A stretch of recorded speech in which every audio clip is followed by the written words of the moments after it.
मेरा नाम नमल है और मेरी उम्र 20 साल है। मेरे अगवा होने के बाद जब मैं घर आई तो मेरे मंगेतर ने मुझ पे शक करना शुरू कर दिया। वो अकेले ही मुझे कमरे में ले गया कि सच सच बताऊं लोगों ने तुम्हारे साथ क्या क्या किया है। ये बात सुनकर मेरे तो बदन में आग लग गई और मैं उससे कहा, हाँ उन्होंने मुझे छुआ है। मुझे कहता है कि एक बार मेरे साथ डॉक्टर के पास चलो। ये सुन तो मेरे पैरों तले से जमीन निकल गई, क्योंकि बदबख्त किस नंबर 7। सुनो, अपने घर जाना है तुमने। नमल ने सिर उठाकर जाजब की तरफ देखा। जाजब का दिल जोर जोर से धड़क रहा था। वो उसके मुंह से इनकार सुनने का मुंतजिर था। जाजब की बात सुनकर पहले तो वो बेयकीनी से उसे देखने लगी, फिर एकदम वो खुशी से उछल पड़ी। जाजब उसके चेहरे पर पहली खुशी देखकर अफसरदा सा हो गया, लेकिन उसके उदास चेहरे पर आती बाहर देखकर बोला, चलो फिर, लेकिन मुंह धोकर बाल समेट लो। नमल बिजली की तेजी से उठी, मुंह धोकर बाल सलीके से समेटने जाजब के सामने थी। अब जल्दी करो प्लीज। जाजब ने एक नजर गौर से देखा, उसे उसके चेहरे की चमक मांदा पड़ चुकी थी, जिसे देखकर वो अंधा हुआ था। ये वो नमल लग ही नहीं रही थी। 5 दिनों में वो मुरझा कर रह गई थी। उसकी तहवील में नमल बच्चों की तरह बेचैन थी। क्या देख रहे हो, जाना नहीं है क्या? जाजिब ने चुपचाप चाबियां उठाई, वो उसके पीछे पीछे चल पड़ी। बाहर लॉन में शाहजी, आमर और असद तीनों मौजूद थे। अरे ओ बागड़ बिल्ली, शाहजी की आवाज पर वो पलटी। माफ कर देना हमें। और सुनो, अगर वहां मोहल्ले में ज्यादा परेशानी है तो किसी से उलझना मत, क्योंकि लोग गिरे हुए लोगों को उठाते नहीं, अक्सर दफना देते हैं। 2 जुमले में शाहजी बहुत गहरी बात कर गया था। तुम घर तब्दील कर लेना। तुम्हारे माथे पर यह बदनामी का दाग हटेगा तो नहीं, लेकिन मांदा जरूर पड़ जाएगा। और मेरी बम्पर ऑफर पर भी गौर कर लेना। काबिल कबूल समझा तो याद कर लेना, बंदा हाजिर मिलेगा।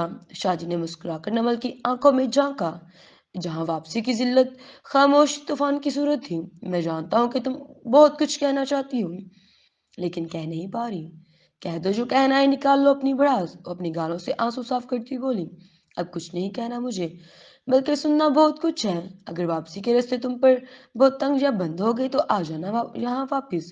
रजत की बात सुनकर वो तंजिया मुस्कुराई। इस दर पर कैसे वापिस आऊंगी जिसकी वजह से मुझ पर हर दरवाजा बंद हुआ। वहां मौजूद सबकी नजरें झुक गई। शाहजी आने वाले वक्त पर नमल को पड़ने वाले तमाचों की गूंज सुनकर बोला, माफी मांग सकते हैं तुमसे, कहो तो पाँव पकड़ कर माफी मांगते हैं। अपने अंदर के दर्द को वो लफ्जों में समोकर बोली, आपको मेरे पैरों में पड़ने की जरूरत नहीं। जो रुसवाई की बेड़ियां डाल दी मेरे पैरों में, उनका बोझ ताहियात काफी है मेरे लिए। हाफिज साहब फजर की नमाज के लिए मस्जिद के दरवाजा खुला छोड़ गए, इस उम्मीद पर कि शायद वो घर वापस जाए तो नमल मौजूद हो। अभी भी अपने रब से वो गिड़गिड़ाकर अपनी बेटी की सलामती और वापसी की दुआएं मांग रहे थे। ऐ मेरे रब, इतना नाजमा के मेरी दुआ के लिए उठते हाथ थक जाएं और मैं मायूसी की चादर में लिपटा दर से खाली हाथ लौटूं। ऐ मेरे रब, तेरी शान की खिलाफ है ये कि कोई तेरे दर से खाली लौटे। मैंने हमेशा तुझसे अपनी लाई है, तेरी ही तरफ देखा है। मुझे मेरे गुनाह की कोई और सजा दे दे, लेकिन ये सजा नाकाबिले बर्दाश्त है तेरी इस कमजोर से बंदे के लिए। हाफिज साहब के आंसू सजदे में गिरने से पहले ही गिर पड़े। जब के गाड़ी नमल के दरवाजे पर आकर रुकी, नमल ने बेयकीनी से उसे अपने घर को देखा, फिर जाजब की तरफ देखा जो बड़ी हसरत से उसे तक के जा रहा था। उसका दिल चाह रहा था कि उसका गिरेबान पकड़कर धाड़े मार मार कर रोए कि कैसे करेगी वो अब वो सबका सामना, कैसे यकीन दिखलाएगी अपनी सारी पारसाई का। क्या हालत होगी उसके बाबा की। अपने साथ हजारों सवालों का बोझ लिए वो गाड़ी से उतरी और एक बैग जाजब ने उसे थमाया। तुम्हारे जेवरात है इसमें। नमल बोली, इसकी जरूरत नहीं मुझे, जरूरत मुझे भी नहीं थी, लेकिन इसलिए उठाए थे कि ये चोरी का केस लगे। नमल खामोशी से बैग थाम कर दरवाजे पर दस्तक देने लगी तो दरवाजा खुल गया। नमल ने अपने घर की दहलीज पर पांव रखा और पलटकर जाजब की तरफ देखा तो वो जा चुका था। भक्ति को मिस जमाल की घर में काम करते हुए आज दूसरा दिन था। भक्ति के काम से मिसेस जमाल बहुत खुश थी। वह सारा दिन खामोशी से अपना काम करती और रात को सर्वेंट का क्वार्टर में जाकर सो जाती और अम्मा हाजरा के साथ। अम्मा हाजरा उनके घर में सफाई का काम करने वाली मासी थी। मिस जमाल के शोहर और उसके भाई बिजनेस टूर से मुल्क से बाहर किए हुए थे। आज उन्होंने वापस आना था और मिसेस जमाल ने भक्ति से खाने का अच्छा खासा इंतजाम करवाया। भक्ति अपने काम में मसरूफ जैसे ही किचन से बाहर आए तो अंदर आते मिसेस जमाल के भाई शहीर से टकरा गई। उसके टकराने पर वो गुस्से से बोला, अंधी हो, तुम्हें नजर नहीं आता? बख्ती ने शहीर की तरफ पलकें उठाकर देखा और माजरत की। शहीर ने जब उसे देखा तो वो उसकी मासूमियत में गुमसा हो गया। बला की कशिश थी उसके आम से रन नक्श में। बख्ती ने उसके घूरने पर जल्दी से अपना दुपट्टा दुरुस्त किया और वापस किचन की तरफ पलटी। वो पीछे से उसकी चुटियां देखता रहा जो उसके घुटनों तक नीचे गा रही थी। शहीर उसे ही देख रहा था कि जमाल की आवाज पर चौंका। साहबजादे रास्ते में क्यों खड़े हो? वो सिर झटक कर बोला, कुछ नहीं, बस ऐसे ही। वो दोनों थके हारे सोफे पर बैठे। जमाल ने अनम को आवाज लगाई। जमाल की दूसरी आवाज लगाने पर बख्ती पानी हाथ में लिए किचन से बाहर आई। जमाल की नजरें भी पल भर पर उस पर टिक गईं। साहब जी, अनम नहीं है। बख्ती की नाजुक सी आवाज ने शहीर के कानों में रस घोला। तुम्हारा नाम क्या है? बख्ती सोच में पड़ गई कि हर कोई उसी का नाम क्यों पूछता है। शहीर के फिर से पूछने पर वो मुश्किल बोली, खुशबख्त। भक्ति को जमाल की मुसलसल घूरती हुई नसें चुभती हुई महसूस हुई, क्योंकि इसके देखने का अंदाज बहुत अजीब था। मिसेस जमाल के आते हुए किचन में गायब हो गए। हाफिज साहब मस्जिद से घर पहुंचे तो दरवाजे पर इन्हें एक अजीब सा एहसास घेर लिया था। दरवाजे को छूते ही इन्हें नमल का लम्स अपने हाथों पर महसूस हुआ। इन्हें यूं महसूस हुआ जैसे नमल मौजूद है। दिल ही दिल में दुआ करते वो आगे बढ़े तो नमल भागकर उनके सीने से लिपट गई। हाफिज साहब ने भी यकीनी से नमल को छुआ के कहीं ये उनका ख्याल तो नहीं, लेकिन बेटी को खुद से लिपटा पाकर वो रो दिए। मेरी बच्ची, मेरी जान। उन्होंने उसे अपने सीने में छुपा लिया। बाप बेटी के मिलन के ये मंजर देखकर आसमान भी छम छम बरस पड़ा और वो 100 बार बाप के सीने से लगी थी और बार बार उसका माथा चूमते। बाप बेटी एक दूसरे को देखकर थके नहीं थे। हाफिज साहब का बस नहीं चल रहा था कि वो उसे अपने रब के साथ कैसे शुक्र अदा करता। नमल का उतरा उतरा चेहरा, आंखों के गिट स्याह हल्के फीकी पड़ी। चेहरे की रंगत देखकर उनके आंसू थम नहीं रहे थे। भूख लगी है ना तुम्हें? उसने हाँ में सर हिलाया। मैं लाता हूँ नाश्ता। तुम बदलो ये लिबास, तुम पर ये नहीं अच्छा लग रहा है। मैं समझ गई कि वो ऐसा क्यों कह रहे हैं, क्योंकि अब वो इस लिबास के काबिल नहीं रही थी। हाफिज साहब नाश्ता लिए लेने बाहर गए तो हमेशा की तरह सबने ही नमल को पूछा। वो खामोशी से सबकी नजर अंदाज करते हुए घर आए। बाबा जानी, अब मुझसे कोई सवाल नहीं पूछेंगे कि मैं कहाँ थी और कैसे वापस आई, कौन मुझे ले गया था?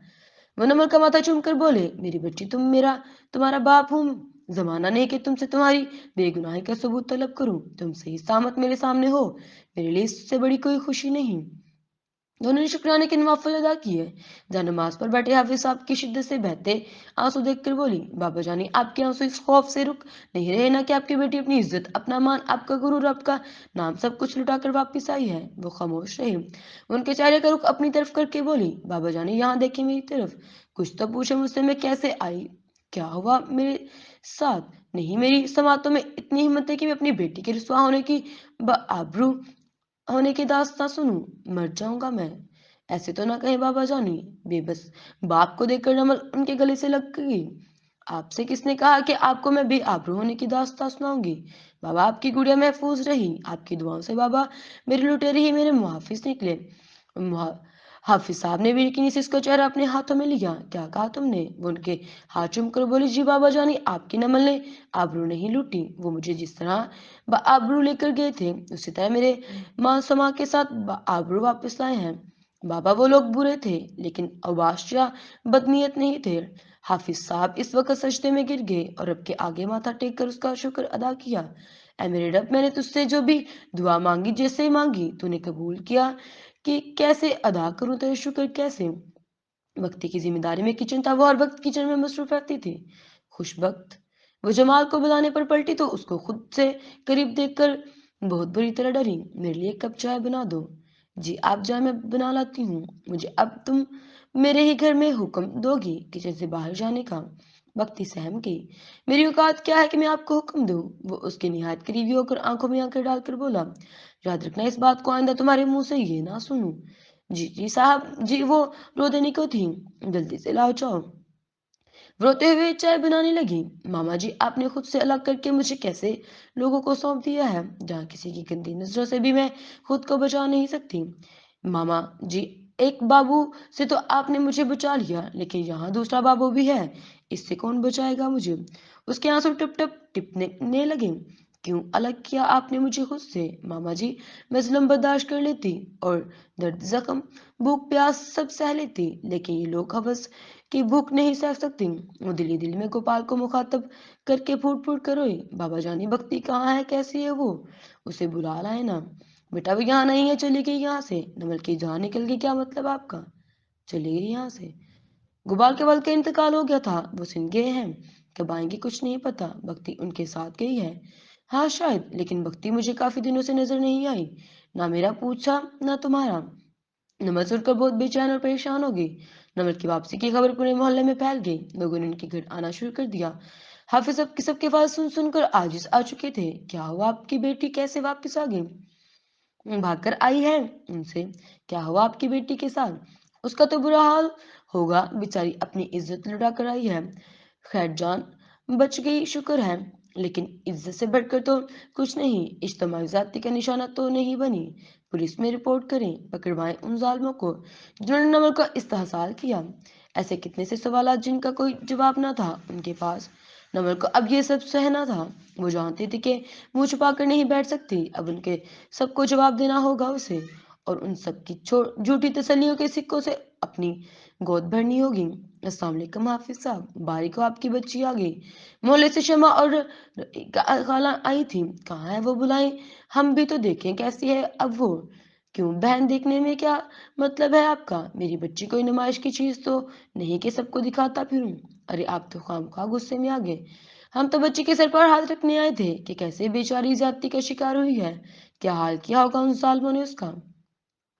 حافظ اب کی طبیعت خراب ہو رہی تھی پہلے ہی۔ خدا کا واسطہ ہے بہن، ہمارے زخموں پر نمک نہ چھڑکیں، جائیں یہاں سے۔ شمع بڑے اسٹائل سے اٹھا کر بولی۔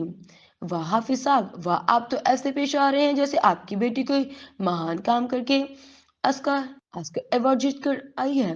ہم تو آپ کی ہمدردی کے لیے، وہ شمع کی بات کاٹ کر بلند آواز میں بولے، چلے جائیں یہاں سے، نہیں چاہیے ہمیں آپ کی ہمدردی۔ ریکا کیونکہ پیچھے رہی تھی لپک کر بولی، اپنی عزت تو مٹی میں مل کر پلید ہو گئی ہے، تمہاری تو نہ کریں۔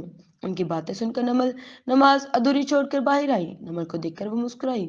کیسی ہو نمل بیٹا؟ ہائے رنگ دیکھو بچی کا، مجھا کر رہا کیا ہے؟ دوسری بولی، ظاہر ہے عورت کے پاس عزت کے سوا ہوتا ہی کیا ہے، جب عزت ہی نہ رہی تو پھر جینے کے قابل ہی نہیں رہتی عورت۔ چپ کریں، ترس کھا کر بولی، کیا ہوا تھا بیٹی تیرے ساتھ؟ کیا کیا انہوں نے؟ کتنے لوگ تھے؟ کہاں لے گئے اور پھر واپس کیسے چھوڑ گئے؟ نمل نے کرسی پر گرتے باپ کی طرف خاموشی سے دیکھا، اور نسیمہ خالہ بھی آ گئی، تہ بتانے پر اپنی بربادی کے سبب اپنی بچی منہ سے کیسے کیسے انہوں نے استعمال کیا اور پھر چھوڑ دیا نہ جانے کتنے مردوں کے ہاتھوں۔ نمل کی برداشت جواب دے گئی۔ نمل چلا کر بولی، بس کر دے، خدا کا واسطہ ہے، اپنے لفظوں کو تیر چلانا بند کر دیں، شرم نہیں آتی آپ لوگوں کو؟ کوئی برباد ہوا یا آباد، آپ کو اس سے کیا فرق پڑتا ہے؟ بس آپ کو چسکے لگانے کی، لوگوں کے آرام کہانیاں سننی ہوتی ہیں۔ آپ کو اپنی بیٹیاں کل کو آگے پیچھے ہوئیں تو ان سے پوچھنا کیا ہوا، ان کے ساتھ کس نے ان کا آنچل چھینا، کتنے ہاتھوں نے ان کے بدن کو چھوا اور کس کس نے ان کو نوچا۔ مجھے تو اللہ نے اپنی اما میں رکھا، اللہ نہ کرے کہ کل آپ کی بہن بیٹیوں پر یہ وقت آیا تو ان سے ضرور پوچھنا یہ سب، وہ شاید اپنی عزت کے چترے اڑانے والوں کو گنتی کر سکیں۔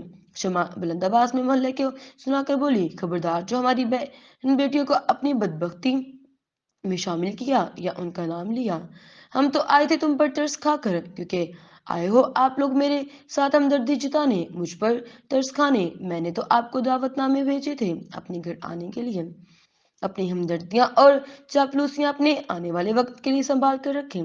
تم تو اپنی عزت لٹا کر بھی آسمان سے باتیں کر رہی ہو، لگتا ہے کسی عاشق کے ہاتھوں اپنی من مانی مرضی پوری کر کے آئی ہو۔ نمل زخمی شیرنی کی طرح دھاڑ کر بکواس بند کریں اپنی اور نکلے میرے گھر سے، اس سے پہلے کہ میں سارے لحاظ بھول جاؤں، اور خبردار جو دوبارہ میرے گھر کی طرف دیکھا بھی۔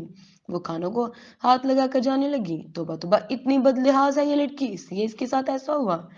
گز بھر لمبی زبان ہے، جاتے بھی وہ اس پر جملے کس کر گئی۔ نمل دروازہ بند کر کے بولی، شکر ہے گز بھر لمبی زبان ہے، لیکن آپ کی طرح زہریلی زبان نہیں جو دوسروں کی زندگی میں زہر گھولے۔ حافظ صاحب نمل کا یہ روپ اور پاگل پن دیکھ کر مزید پریشان ہو گئے۔ جاذب صوفے پر سر ٹکائے سگریٹ پیتا جا رہا تھا۔ اسد نے اندر آ کر اس کے ہاتھ سے سگریٹ کا پیکٹ چھینا۔ بس کرو یار، دیوداس نہ بن، تیری پاور نہیں تھی وہ۔ جاسب افسردگی سے بولا، یار میں نے اس کے ہاتھ سے اچھا نہیں کیا، نہ جانے وہ کن حالات سے گزر رہی ہوگی، کیسے کیسے لوگ اس پر انگلیاں اٹھا رہے ہوں گے۔ یہ سب پہلے سوچتا اب کوئی فائدہ نہیں ہے، جو ہونا ہے سو ہو گیا۔ اور ویسے بھی یار وہ کوئی ڈرپوک سی لڑکی نہیں، اپنی دفاع کرنا اچھے سے جانتی ہے، مضبوط ارادوں کی بہادر لڑکی ہے، ڈٹ کر مقابلہ کر لے گی لوگوں کا۔ جب ناک سے سگریٹ کا دبا نکال کر بولا، یار جتنی بھی بہادر ہو لیکن ہے تو عورت ذات جس کی عزت کانچ کی طرح نازک ہوتی ہے، ہلکی سی ٹھیس سے ٹوٹ کر بکھر جاتی ہے، وقت پر زخم کو بھر دیتا ہے۔ تو زیادہ غمگین نہ ہو یار، چل اٹھ شاہ جی کی طرف چلتے ہیں۔ یار مجھے اس کا آخری بار کا دیکھنا نہیں بھولتا، اس کی آنکھوں میں جو درد تھا وہ مجھے میرے دل میں محسوس ہوتا ہے اب، کہیں اب اس گناہ کی بددعا نہ لگ جائے۔ اسد نے اسے بہلایا، چھوڑنا یار، تجھے اپنی غلطی کا احساس ہو گیا، اس سے بڑی کیا بات ہوگی، چلو۔ وہ اس سے زبردستی لے گیا۔ شاہ جی جازب کو دیکھ کر بگل گیر ہوا، شکر ہے تو بھی اپنے گھٹنے سے باہر آیا، ورنہ مجھے لگا کہ تو بیوہ ہونے کی عدت پوری کر کے نکلے گا۔ سب ساتھیوں جو تھے وہاں ہنس پڑے۔ سب شاہ جی اسے اداس دیکھ کر گنگنایا، یار سب دعا کرو، مل کر فریاد کرو، دل جو چرا گیا ہے اسے آباد کرو۔ تجھے دیکھا سانسیں مجھے آتی اب کم، درپن روپ سے نکلے نہ دم، دل گیا میں بھی گیا، لے گیا صنم، ہر ایک لمحہ خیال اس کا، دل نے اٹھایا ہے سوال اس کا۔ آگے شاہ جی نے بول بدلے، دل گیا یہ بھی گیا۔ شاہ جی کا انداز ایسا تھا کہ جازب کے چہرے پر مسکراہٹ پھیل گئی۔ ہفتہ پورا گزر گیا تھا، ابھی تک گھر گھر میں نمل کی باتیں ہو رہی تھی، لیکن کوئی نمل کے گھر نہ گیا تھا۔ سب مل کر انہیں یہاں سے نکالنے کی پلان بنا رہے تھے، اس کی وجہ سے پورا محلہ بدنام ہو رہا تھا۔ محلے میں سب کے گھر کی بچیاں ہیں، نمل کا برا اثر ان کی بچیوں پر پڑ سکتا ہے۔ نمل سے ان میں کھلے آسمان تلے لٹی جازب کو یاد کرنے لگی، دیکھو آخر تمہارے ہاتھوں کا کیا حال ہو رہا ہے میرا، تم نے واقعی مجھے جینے کے قابل نہیں چھوڑا۔ ابھی تو یہ محلے والے تھے، ولی آیا تو نہ جانے مجھے کیا کچھ مزید برداشت کرنا ہوگا، کیونکہ میں اس کی ہونے والی منقوہہ تھی۔ تم نے مجھے کسی قابل نہیں چھوڑا۔ اس کے آنسو کن پٹیوں سے بہتے ہوئے تکیے میں جذب ہونے لگے۔ ولی ماں کے ساتھ اسلام آباد گیا ہوا تھا، اسے خبر مل چکی تھی کہ نمل آ چکی ہے، اس نے کراچی آ کر ملاقات کہہ دیا تھا، اور کل اس نے کراچی آنا تھا۔ نمل سوچ کر ہلکان ہو رہی تھی کہ اب وہ کن الفاظ میں اپنی بڑاس نکالے گی۔ وہ جانتی تھی کہ وہ اسے قبول نہیں کرے گا، لیکن 2 سال وہ اس کے نام پر بیٹھی تھی۔ نمل ولی کے بہت پسند تھی، وہ دونوں آپس میں اتنے کلوز نہیں تھے، نہ روزمرہ کے رابطے تھے، بس کبھی کبھار وہ گھر آتا تو ملاقات اور بات چیت ہو جاتی تھی۔ وقتی جمال کی حرکتوں سے بہت پریشان تھی، اسے جب بھی موقع ملتا وہ اس کے قریب آنے کی کوشش کرتا۔ دوسری طرف شہید تھا جسے وہ پسند آ گئی تھی، وہ بھی بہانے بہانے اس کے پاس آتے جاتے منڈلاتا رہتا۔ مسز جمال نے نوٹ کر لی یہ بات اور بنا اسے کچھ کہے اپنی دوست زارا کے پاس لاہور بھجوا دیا۔ وقتی جانے سے پہلے ایک بار گوپال سے ملنے کا کہا۔ مسز جمال نے اسے بتایا کہ وہ یہاں سے جا چکے ہیں۔ وقتی لاہور میں اب زارا کے گھر موجود تھی، وقتی سہمی سہمی ایک ہی کمرے میں بیٹھی رہی۔ ماما جی کیا کیا آپ نے میرے ساتھ، اگر خود سے جدا کر کے اس طرح راستے میں پھینک دینا تھا تو مجھے پالا ہی کیوں تھا؟ اب میں کیسے بتاؤں آپ کا ماما جی، یہاں تو ہر بندہ بابو ہے، میں آپ کے ہاتھوں میں محفوظ تھی نا، آپ نے تو مجھے راستے کا پتھر بنا دیا۔ وہ بہت روئی، رو رو کر ہلکان ہو گئی، اپنی قسمت سے گلہ کرنے بھی لائق نہ رہی تھی۔ اب کسی بے زبان جانور کی طرح ادھر سے ادھر اس کے گھٹنے اس کے طرح کی طرف بدلتے رہے۔ دوپہر کا وقت تھا، نمل سو رہی تھی، کسی رت کی آواز سے اس کی آنکھ کھلی، باہر آ کر دیکھا تو ولی کی ماں تھی، ان کو سلام کر کے وہ بیٹھی۔ کیسی ہو؟ ٹھیک ہوں، آپ کیسی ہیں؟ ٹھیک نہیں ہوں، بس پریشان ہوں بہت۔ خیریت کیا ہوا؟ ہونا کیا ہے بیٹا، جو تمہارے ساتھ ہوا بہت افسوس ہوا ہمیں، لیکن ہمارے ساتھ بھی بہت برا ہوا، ہم کسی کو منہ دکھانے کے قابل نہیں رہے، لوگ طرح طرح کی باتیں بنا رہے ہیں، ہاسپٹل سے ولی کو جاب بھی چھوڑنی پڑ گئی، وہاں تک کے بات پھیل گئی ساری تمہارے کڈنیپنگ ہونے کی، اللہ گواہ ہے ہم نے کسی سے ذکر تک نہیں کیا۔ نمل خاموشی سے سنتی رہی۔ میں یہاں یہ نہیں پوچھنے آئی کہ تمہارے ساتھ کیا ہوا اور کیوں ہوا، پھر کس کام سے آئی ہیں میں آپ نمل ان کے شرمندہ ہوتے چہرے کی طرف دیکھا۔ میرا بیٹا تمہارے پیچھے پاگل ہے، لیکن میں پاگل نہیں، پہلے تو میں اس کی ضد مان کر یہاں آ گئی تھی تم سے رشتہ جوڑنے، لیکن اب उसका जुमला आगे नमल से पूरा नहीं किया। लेकिन अब आप रिश्ता तोड़ने आई हैं, वो सर झुकाकर बोली। तुम समझदार हो नमल, मैं बहू के नाम पर इतनी बड़ी बदनामी अपने इकलौते बेटे के सर पर नहीं ले सकती। हमारा एक नाम, एक मकाम है सर्कल में। नमल उनसे कुछ ना बोली, चुपचाप उठी और सारा जेवर और निकाह का जोड़ा लाकर उनकी गोद में रख दिया। मैं समझ गई कि आपकी बात, आप बेफिक्र रहें, आपका नाम नहीं होगा बदनाम।